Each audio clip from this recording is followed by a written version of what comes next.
In this video, I'm going to be sharing with you guys how to apply for an open work permit in Canada.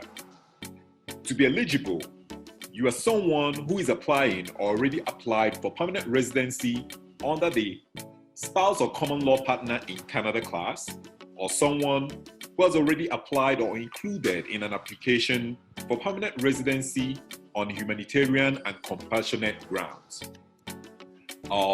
Another option could be a family member included in an application for permanent residency that is deemed complete, and also it must fall under one of the following, which is Federal Skilled Worker Program, Canada Experience Class, Provincial Nominee Program, Federal Skilled Trades Program, Family Class, Caring for Children, and Caring for People with High Medical Needs class. And then for this option, it's you're someone, a spouse or a family member of someone studying or working temporarily in Canada based on the conditions below. You can pause and read those conditions below and see if it applies for you or your spouse. And then finally, you've recently graduated from a Canadian post-secondary institution. Definitely this one would be for a postgraduate work permit, which is also a type of open work permit. Let's quickly jump into the eligibility criteria options so I can show you guys how to answer these questions so that you can start the application process. If you're looking to apply from outside of Canada, check in the description area and you see the options to get this process started. Let's quickly dive in. So the first thing you do is on here, you choose where you're applying from. So for this option, we're going to say we're applying from inside of Canada. If you are thinking of applying from outside of Canada, check in the description area below so that you can see the option on how to apply from outside of Canada. Then, does any of these situations describe you? So pretty much these are like the eligibility criteria for someone applying inside of Canada. And all you have to do is read that, and if it applies to you, you choose a yes. And do you have a postgraduate work permit? This is mostly for people who are trying to apply for the new postgraduate work permit extension. So if this applies to you, you can choose that. If you choose a yes, then it's going to tell you apply under a public policy for postgraduate work permit holders. And then you're going to click on this to apply for that option. But if that is not you, just click on no. And then you go all the way down, create an account or sign in. So once you get to this point, you either sign in with your sign-in partner or you sign in with your GC key, the option 1. So we're going to sign in. Once you sign in, your screen is going to look just like mine. If you've submitted an application process, it's going to show up here. And if you're working on an application that you're yet to submit, it's going to show down here. So the first thing you do is apply to come to Canada, and then determine your eligibility and apply online. So we're going to click on this. Then we are going to answer the eligibility questions so that we can get the application form for the process. What would you like to do in Canada? We're going to choose work. How long are you planning to stay in Canada? We're going to choose temporarily more than 6 months. Here you're going to choose the code on your passport. So for this option, I'm going to use Nigeria. And because we're applying for an open work permit in Canada, that means you're going to be in Canada for this option. If you're applying from outside of Canada, check in the description area so that you can see how to go about that process. So in here, we're just going to choose Canada.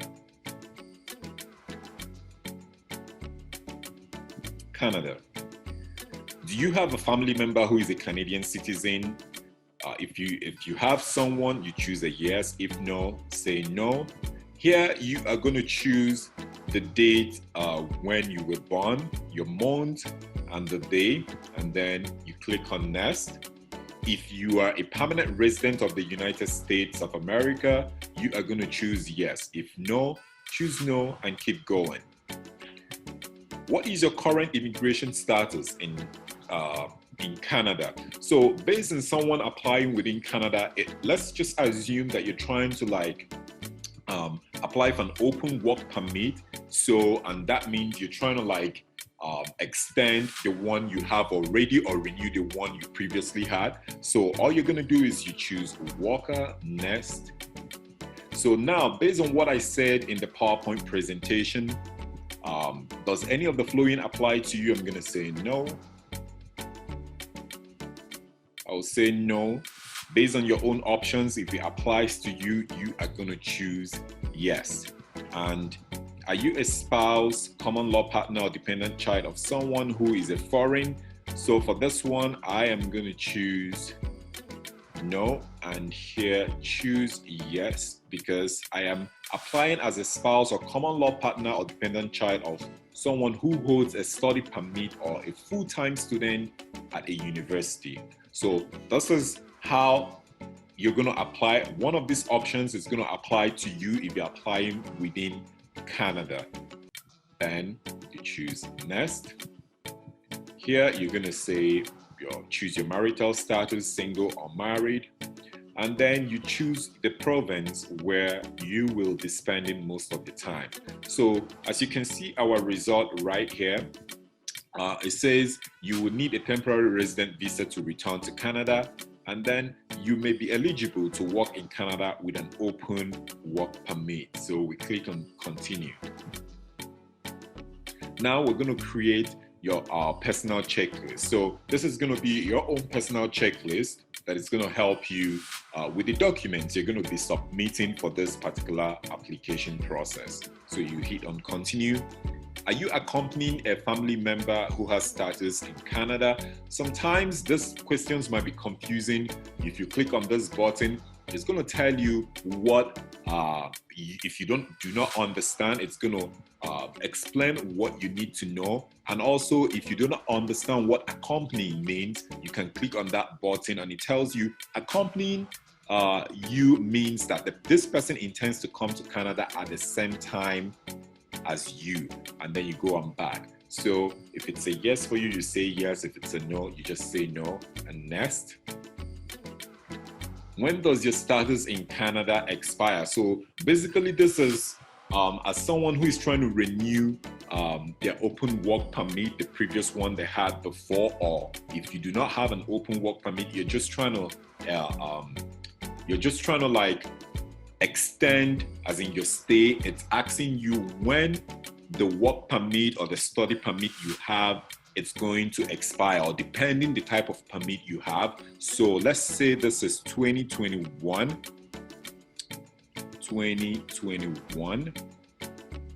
Here, let's say we're going to choose, this is April, we're going to choose May. Let's say it's expiring by June the 6th. So if you're a little bit confused, I also have, I'm going to leave in the description area how to extend or change the conditions of your work permit in Canada.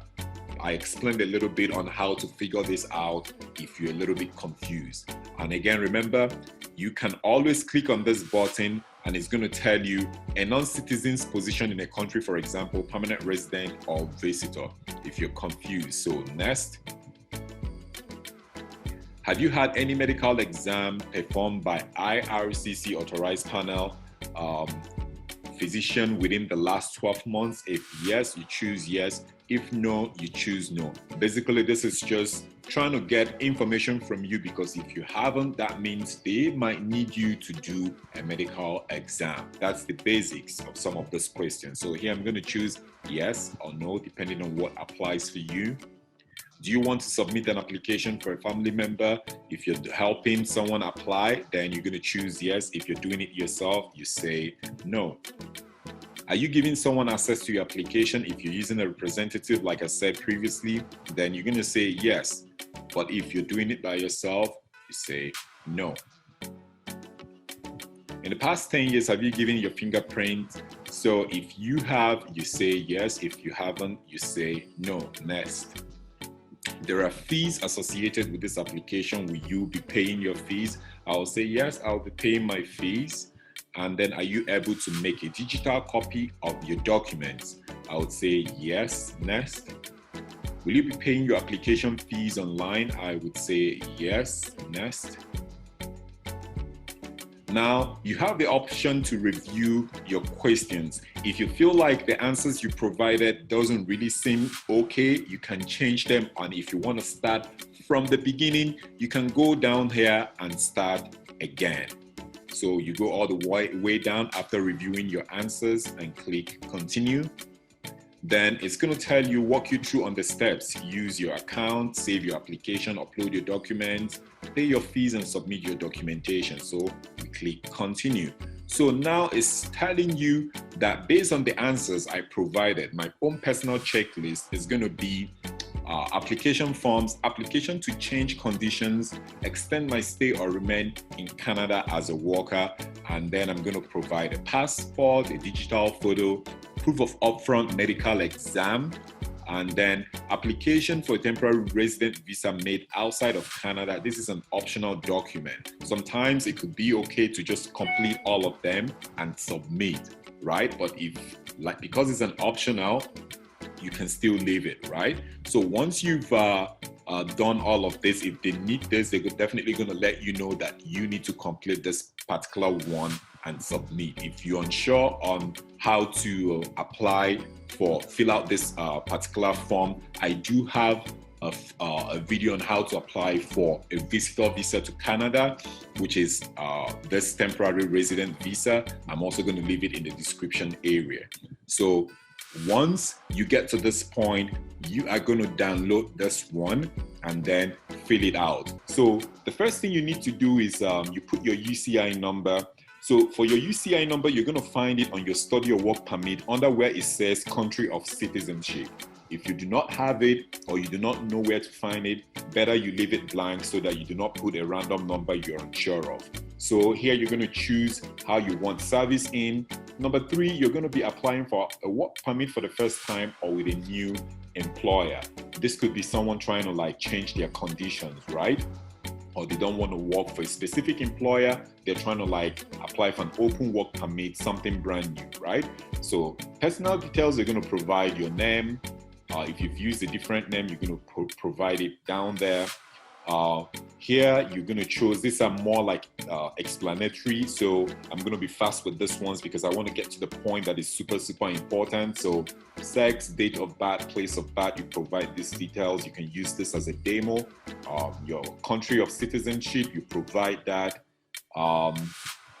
Current country of territory of residence. So because you're applying within Canada, you're going to be applying, your country or territory is going to be Canada and your status is going to be as a worker. So this date here is when you got your first work permit or your study permit, depending, because with the drop down menu below, you can see the options here, right? So if you're renewing, then it's going to ask you when you got the first one and when it's expiring. That's where you're going to put this information here. Number 8, previous country or territories of residence. If you have, you're going to put yes, and you provide the details here. If you've lived outside of Canada for more than 6 months, right? Number 9, when you're also answering the eligibility questions, you're going to see where all these things are going to come in handy, meaning the answers you provide on there, be sure to put them on here as well. Super, super important to remember that. Your current marital status, you're going to put single or married, and then you keep going. So on number 10, have you previously been married or in a common law relationship? No or yes, provide details below and the type of relationship. Language, you're going to put your native language, and if you're able to communicate in English or in French.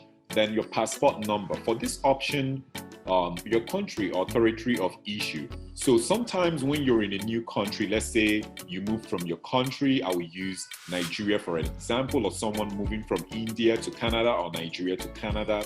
If you're within Canada, your passport might expire and you have to renew it. So once you renew it, that means automatically you renewed it in Canada. So your country or territory of issue now is going to be Canada. But if it's still valid and it was issued in your country, then you're going to put your country because it was issued in your country. But if you've renewed it within Canada, you put Canada, date it was renewed or issue date, and the current expiring date.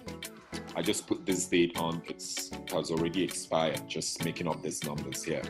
And then national identity document. If you have one, you provide yes. If you don't, leave it as no. USPR card, also when you're answering the eligibility questions, if you provided yes, then you're going to provide the document number below. If no, leave as no. Here you're going to provide your contact information, your current mailing address, you provide all your details. And then if your residential address is the same as your mailing address, you just tick yes. If no, click on no and provide the details here.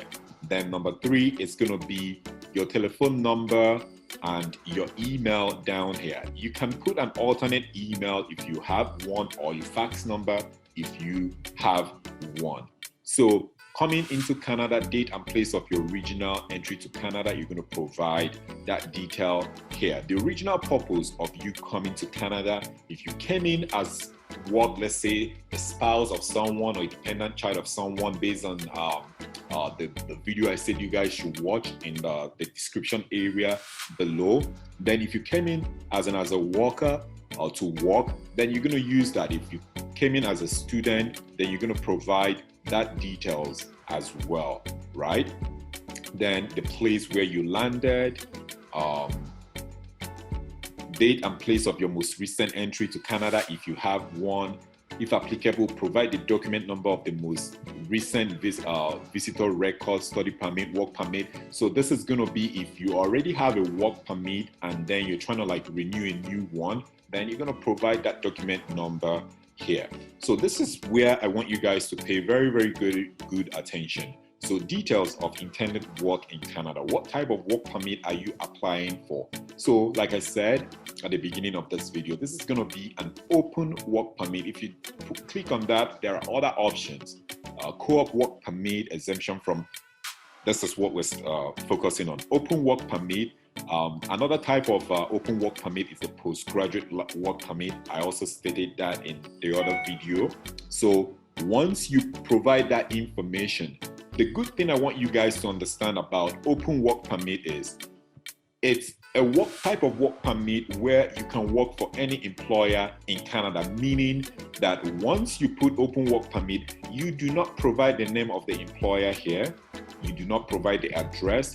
You're not gonna put the intended location of employment in Canada. So once you provide details of intended work in Canada, 1 to 5, you are gonna leave it blank. Then the rest, you're gonna do what? You're gonna leave it blank. Then the rest of them, this one, just the open work permit, everything stays as blank. Education, you provide the details. You can use this as a demo. Employment, you provide the details as well because it's important. And then your background information. So here you're just going to read and answer these questions. If I don't want to, what I need you guys to do, if you're watching this video, you can pause and then see how I kind of filled out some of this information and then use it as a demo to fill your own application form. So on this part, instead of no, I said yes. And why is that? Have you previously applied to enter or remain in Canada? If you answered yes, question 2A or 2C, provide details. So I said I applied to study in Canada, but if you did not, just tick on no, right? And then you answer all the remaining questions till the end.